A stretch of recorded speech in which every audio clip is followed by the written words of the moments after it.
আরজ করি, আপনি বলেছেন দয়া করে যে প্রত্যেক নবীর সাথে জান্নাতে একজন করে সাথী থাকবেন। তো আমার সাথীটা কে জান্নাতে আমি একটু জানতে চাই। আল্লাহ পাক বলেন, হে মুসা নবী আলাইহিস সালাম, আপনার সাথী কে এটা আপনি জানে কি করবেন? আপনার জানার না জানার প্রশ্ন নয়, আপনার সাথী যে সে আপনার সাথে থাকবে। আমি আল্লাহ বাজেট করেছি এ সময়ের একজন কসাই মানুষ, তিনি গোশত বিক্রি করেন মানুষের কাছে, এমন একজন কসাই মানুষ তিনি আপনার সাথে জান্নাতের সাথী হয়ে থাকবেন। মুসা আসলাম ভাবলেন, আল্লাহ পাক নবীর সাথী কসাই, নবীর সাথী কসাই, তাহলে নিশ্চয় সে কসাইয়ের মধ্যে কোনো গুণ আছে। গুণ যদি না থাকে, আর যদি আমাদের বাংলাদেশের ডুপ্লিকেট, মানে সবাই কসাই ডুপ্লিকেট নয়, কিছু কসাই আছে 1 কেজি গোশতের মধ্যে 1400 টাকা দেয়, আবার হাত দিয়ে এটা ফ্রি দেয়, দাঁড়িয়ে যা দেখেন হাত দিয়ে 1400 টাকা, এরকমও আছে কিছু, দেখে শুনে উল্টা পাল্টা করে, এরকম কসাই না, ভালো কসাই আছে না নাই? তো হযরতে মুসা আলাইহিস সালাম ভাবলেন যে আল্লাহ পাক নিশ্চয়ই তার ভালো কোনো আমল আছে। ও আমার মালিক, আমি কি সেই লোকটির সাথে একটু দেখা করতে পারি? তিনি কি পৃথিবীতে বেঁচে আছেন না মারা গেছেন? দেখা করার কি আমার কোনো তৌফিক হবে? আল্লাহ বলেন, হ্যাঁ, হবে না কেন? আপনি অমুক এলাকায় চলে যান, অমুক এলাকায়, অমুক নদীর সাইড দিয়ে, অমুক জঙ্গল এলাকায়, অমুক বাজার এলাকায়, এভাবে বললেন যে এরপর চলে যান, সেখানে দেখবেন একটা বাজারে উনি গোশত বিক্রি করতেছে, তাকে ফলো করলে এইরকমের মানুষ এই করতেছে, দেখলে পাবেন। তো মুসা আলাইহিস সালাম উদ্গ্রীব হইলেন, অত্যন্ত আনন্দিত হলেন এই লোকটাকে খুঁজে বের করার জন্য। আমার সাথে জান্নাতের বন্ধু হয়ে থাকবে, আমি তাকে দেখবো না, আমি তাকে চিনবো না।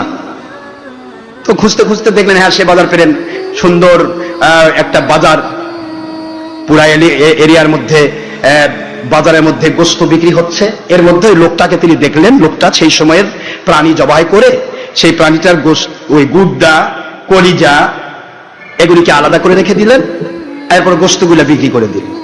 মুসা আলাইহিস সালাম তার পিছে লেগে থাকলেন, এর গুদ্দাগুলো রেখে দিল, কলিজাগুলো রেখে দিল, ভালো জিনিসগুলো রেখে দিল, আর গোশতগুলো বিক্রি করলো। কি করবে এগুলি? পিছে লেগে থাকলেন। লোকটা আস্তে করে ধীরে, কাউকে কেউ ফলো করলে সেটা কি কে খেয়াল করবে? ফলো করে পর্যন্ত যাচ্ছেন, লোকটা চলে যাচ্ছেন ধীরে স্থিরভাবে বাড়ির দিকে, উনিও ধীরে ধীরে ধীরে বাড়িতে ওনার পিছে পিছে অনেক দূর থেকে ফলো করতেছেন, দেখি কি করে। আগে পরিচয়টা দিচ্ছেন না। বাড়িতে যাওয়ার পরে দেখেন একটা ছোট্ট বাড়ি, কুঁড়ে ঘর, চারদিক থেকে ঝুপড়ির মতো। এই বাড়ির মধ্যে উনি ঢুকে পড়লেন। মুসা আলাইহিস সালাম সেখানে ঢুকে তো পড়লেন না, পিছন থেকে একটু খেয়াল করতেছেন। তো দরজার থেকে স্পষ্ট দেখা যাচ্ছে যে লোকটা বাড়িতে গেলেন, ওই কলিজাগুলো এগুলি ভালো করে রান্না করলেন, কি করলেন, করে নিয়ে সে ঝুপড়ির নিচে ছোট্ট একটা ঘর, ওই ঘরের মধ্যে ঢুকে কাকে যেন কি খাওয়াচ্ছেন, ওইগুলি খাওয়াচ্ছেন। খাওয়ানোর পরে সেগুলি মুসা আলাইহিস সালাম লক্ষ্য করতেছে। মুসা আলাইহিস সালাম তারপরে যখন উনি ফিরে আসলেন, বের হয়ে আসলেন, সালাম দিয়ে জিজ্ঞাসা করেন, ভাই আপনি এই সময়ে, বর্তমান সময়ে আপনি হলেন সবচেয়ে দামি মানুষ, সুবহানাল্লাহ জোরে বলুন। উনি বলেন, আমি কেমনে দামি? আমি তো একটা কসাই মানুষ, কসাইয়ের আর দামি আর কি আছে? আমার কাজ হলো কসাইগিরি করে সারাদিন কিছু কামাই করা, এরপরে আমি এসে বাড়িতে এসে আমার মায়ের খেদমত করি। কার খেদমত করে তো দেখুন? হে আল্লাহর বান্দা, আপনি যে ঝোপড়ির ভিতরে গেলেন, সমস্ত কলিজা করে সুন্দর করে রান্না করলেন, স্যুপ তৈরি করলেন, এগুলি কাকে আপনি খাওয়ালেন? লোকটা বললেন, এক কথায় আমি সংক্ষেপ করে দিচ্ছি যেহেতু সময় নেই। লোকটি বলেন, হুজুর আপনি অত্যন্ত ভালো মানুষ, আপনার চেহারায় বলে আপনি ভালো মানুষ। দুনিয়ার নবী রাসূল আলাইহিস সালাম এবং নবী রাসূলদের গোলামি যারা করে, তাদের মত পথের উপরে চলে, এমন ওলি আউলিয়াগণের চেহারার মধ্যে আল্লাহ রাব্বুল আলামিনের একটা নূরের ছটা থাকে। চেহারায় বলে দিবে, কালো মানুষ হলেও তার চেহারার মধ্যে আল্লাহ প্রদত্ত একটা নূর আসবে। সুবহানাল্লাহ বলেন। আপনাকে দেখে তো আল্লাহ ওয়ালা মনে হচ্ছে, অনেক বড় মাপের মানুষ আপনি, আপনাকে দেখে মনে হচ্ছে আল্লাহওয়ালা। বলে দিচ্ছি, ওই ঝুপড়ির ভিতরে আমার মা, আমার দুঃখিনী মা, দীর্ঘদিন হয় তিনি চলাফেরা করতে পারেন না, অসুস্থ। আমি সকালবেলা যাওয়ার সময় মাকে গোসল করায় দেই, গোসল করায় দিয়ে এই ঝুপড়ির ভিতরে বসে রেখে দেয়। মা সারাদিন আল্লাহর জিকিরে মশগুল থাকেন, আল্লাহ রাব্বুল আলামিনের মহব্বতে মা সময় কাটান। আমি বাজারে যাওয়ার পর বাজারে গোশতগুলি বিক্রি করে দিয়ে কলিজাগুলো আলাদা করে নিয়ে এসে আমি একা একা সুন্দর করে স্যুপ তৈরি করে ওই ঝুপড়ির মধ্যে বসে থাকা আমার মা দুঃখিনী ওনার মুখের মধ্যে তুলে দেই। আর মা দুঃখিনী এগুলি খেয়ে খেয়ে কত না দোয়া করে আমার জন্য, অসংখ্য অগণিত দোয়া করে। মা খুশি হয়ে যান। আমার জীবনের সবচাইতে বড় পাওয়া আমার দুঃখিনী মা আমার প্রতি সন্তুষ্ট। হে আল্লাহর বান্দা, আপনার চেহারা দেখে ভালো মানুষ হিসেবে বুঝলাম, এই জন্য কথাগুলি বললাম। মা তো দোয়া করে, তিনি বললেন মা তো দোয়া করে আপনার, কিন্তু দোয়ার মধ্যে একটি দোয়া, যে দোয়া বেশি করেন এমন কোন দোয়া আপনার জানা আছে কিনা? কয় হুজুর, এই সময়ের ভিতরে আমার মায়ের দোয়ার সবচাইতে বড় একটা আজীব দোয়া হচ্ছে, আশ্চর্যজনক দোয়া হচ্ছে, যা কোনোদিন কবুল হওয়ার মতো নয়, কোনোদিন সম্ভব নয়। এমন একটা দোয়া আমার মা বারবার করে থাকেন। বাবা, এই সময়ে বনি ইসরাইলের যিনি সর্বশ্রেষ্ঠ নবী, সমস্ত নবীদের সর্দার, 70,000 নবীর সর্দার মুসা কালিমুল্লাহ আলাইহিস সালাতু ওয়াস সালামের সাথে আল্লাহ যেন তোমাকে জান্নাত দিয়ে দেয়।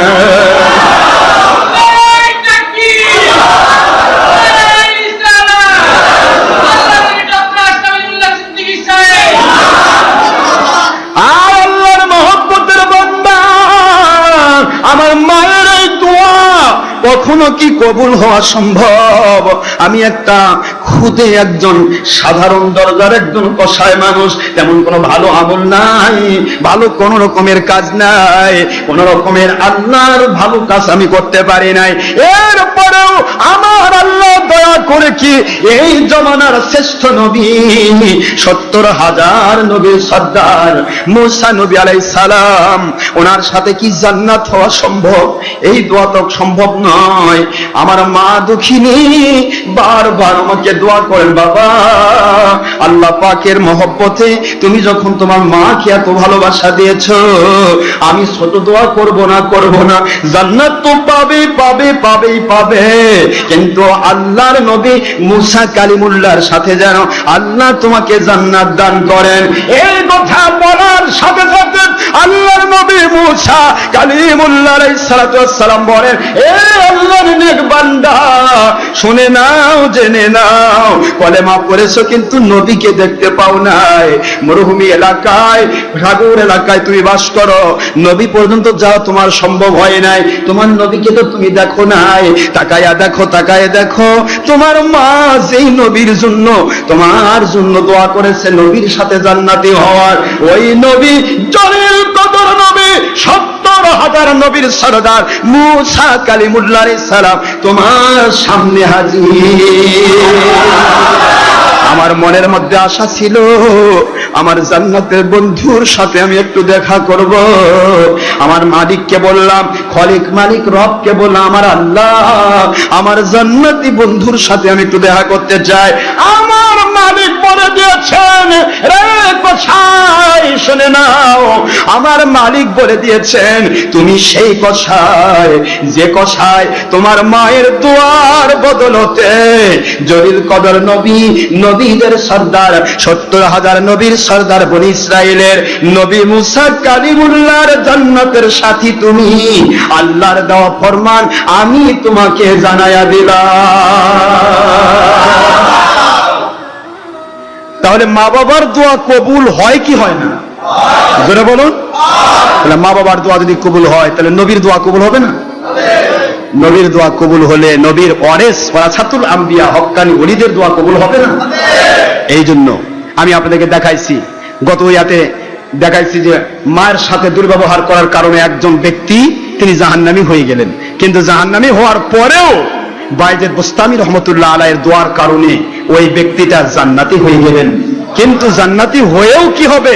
মা যেহেতু তাকে জাহান্নামী বলেছেন, আমার আল্লাহ বলে, হে আমার ওলি, আপনার দোয়া আমি কবুল করলাম, তবে মায়ের কথাটাও আমি ঠিক রাখবো, ওকে প্রথমে আমি জাহান্নাম দেব, এরপরে আমি আপনার দোয়া কবুল রেজাল্ট দিয়ে জান্নাতি বানাই দেব। তাহলে মা বাবাকে মহব্বত করা এটা ওলিদের কাছে গেলেই শিখা যায়, ঠিক না? বা ঠিক না ভুল বললাম? মা বাবার কাছে গেলে, ওলিদের কাছে গেলে মা বাবার কথা শেখা যায় না? মা বাবার মহব্বতের কথা শেখা যায়। এই জন্য মা বাবাকে খেয়াল করবেন, মা বাবার দিকে লক্ষ্য রাখবেন। মা বাবা সবচাইতে বড় গুরুজন আপনার। মা বাবা সন্তুষ্ট করার চেষ্টা করবেন। আমি আপনাদেরকে সেই আয়াত শরীফ পড়ে শোনাচ্ছি। আল্লাহ বলেছেন, অকুর রব্বির হামহুমা কামা রব্বায়ানি সগীরা। আল্লাহ বলেছেন, তোমার রব বলতেছে তুমি তোমার রবের কাছে দোয়া করো। এটা শুধু কেউ কেউ বলে মা বাবা মরে গেলেই দোয়া, না। এ দোয়া মরা মায়ের জন্য, মৃত মা বাবার জন্য, জীবিত মা বাবার জন্য। আপনি দোয়া করবেন সন্তান হিসেবে, রব্বির হামহুমা কামা, বলেন তো আমার সাথে, রব্বির হামহুমা কামা রব্বায়ানি সগীরা। এটা সূরাতুল বনী ইসরাইল। কোন সূরা বলেন তো? 15 নম্বর পারা, 17 নম্বর সূরা, সূরাতুল বনী ইসরাইল, আয়াত শরীফ নম্বর 24। আল্লাহ বলেন, কুর রব্বির হামহুমা কামা রব্বায়ানি সগীরা। তোমার রব বলতেছে তুমি দোয়া করো তোমার মা বাবার জন্য, যে আল্লাহ পাক আমার মা বাবা বাল্যকালে আমাকে যেরকম লালন পালন করেছেন, ঠিক ওইভাবে আপনিও তাদেরকে দুনিয়াতে এবং আখিরাতে, কবরে, হাসরে, পুলসিরাতে, মিজানে, জান্নাতে ওইভাবে লালন পালন করবেন। ওইভাবে আপনি মা বাবাকে রহমত করবেন। তা আমরা মা বাবার খেদমত করতে চাই কি চাই না? চাই। মা বাবার খেদমত করবেন, রাজি আছেন তো ইনশাআল্লাহ? ভুল হয়েছে, হোক না, ভুল তো হতেই পারে মানুষের। এই ভুলের উপর ভিত্তি করে একটা কথা আমাকে বলতেই হবে, যেটা না বললেই নয়। বলবো? ভুলের উপর ভিত্তি করে মানুষ, আপনি প্রশ্ন করতে পারেন, মা বাবাকে তো সন্তুষ্ট করবেনই। মা বাবার কাছে যদি দুর্ব্যবহার করেও থাকেন, আজকে যান, আজকে আপনি মা বাবার কাছ থেকে পা ধরে ক্ষমা চান। কি ঠিক না? ঠিক। মা আমার গর্ভধারিণী মা, আমার বাবা যিনি আমাকে জন্ম দিয়েছেন, তার কাছে কোনো লজ্জা নেই, তার কাছে সবকিছুই আপনি করতে পারেন। ঠিক না? ঠিক। যাবেন, সঙ্গে সঙ্গে পা ধরবেন, আমার বাবা, আমার মা, আমি ভুল করেছি। মনে রাখুন, মা বাবাকে অসন্তুষ্ট করে আপনার প্রত্যেকটা দোয়া কবুলের পথে বাধা। কি জোরে বলুন? প্রত্যেকটা ইবাদত কবুলের পথে কি বাধা। এই বাধা যতক্ষণ পর্যন্ত প্রতিবন্ধকতা থাকবে, ততক্ষণ পর্যন্ত আপনার কোনো ইবাদত কবুল হচ্ছে না। তাহলে মা বাবার কাছে গিয়ে আপনি দোয়া চান, ক্ষমা চান। আপনার মা বাবা এমন, মা বাবা চায় আপনি ক্ষমা চান, দেখবেন আপনার মা বাবা যদি এরা রিক্সাওয়ালা হয়, ভ্যানওয়ালা, এরা ভিক্ষুকও হয়, চরম জালিমও হয়, জুলুমবাজও হন, আপনি আজকেই ক্ষমা চান, আপনার মা বাবার কলিজাটা ভরে যাবে। সঙ্গে সঙ্গে অন্তর থেকে দোয়া চলে আসবে, ক্ষমা দিয়ে দিবে, ক্ষমা হয়ে গেল। কিন্তু যদি আপনি প্রশ্ন করেন, হুজুর আমার মা বাবা তো মারা গেছে, কি বলেন? আমার মা বাবা দুর্ব্যবহার করেছি, আমি অনেক দুর্ব্যবহার করেছি, আমি বুঝতে পারিনি, তখন ভুল করে অনেক দুর্ব্যবহার করেছি। হুজুর এখন আমার কি উপায়? এ উপায় আছে না নাই? এই উপায় আছে না নাই? আছে। একজন আল্লাহর ওলির কাছে গিয়ে বলা হলো, আয় আল্লাহর ওলি, আমাকে কিছু সবক দিন, যে সবক আদায় করলে আমি আল্লাহর জান্নাতি হব। জোরে বলুন সুবহানাল্লাহ। আল্লাহর ওলি বললেন, বাবাজি, আল্লাহ এবং নবীকে মানার জন্য সর্বপ্রথম তোমার মা বাবার খেদমত করো, মা বাবার কথা শোনো, মা বাবার হক আদায় করো, মা বাবাকে সন্তুষ্ট করার চেষ্টা করো। ছেলেটা কান্নাকাটি শুরু করে দিল, বাবা তোমার মা বাবার খেদমত করার জন্য তুমি কাঁদছো কেন? এই কথা বলার পরে তোমার কান্না আসতেছে কেন? ছেলেটি বলতেছে, হুজুর, জনম দুঃখিনী মা, ছোট থাকতে আমি হারিয়ে ফেলেছি, বাবাকে হেরে ফেলেছি। ছোট থাকতে কত ভালো দুর্ব্যবহার করেছি, কত রকমের খারাপ ব্যবহার করছি, ওই মা বাবার কি খেদমত করব, কিভাবে তাদের কাছ থেকে ক্ষমা চাইব? এটা তো আমার পক্ষে সম্ভব হচ্ছে না হুজুর, যেহেতু আমার মা বাবা কবরে চলে গেছে। আল্লাহর ওলি বলে, বাবাজি, আমার আল্লাহ রব্বুল আলামিনের হাবিব বলেছেন, আমার আল্লাহর বন্ধু বলেছেন, কি বলেছেন? মান যারা কবরা ওয়ালিদাইহি, মান যারা, যে বা যারা জিয়ারত করে, কি করে? কবরা ওয়ালিদাইহি, তারা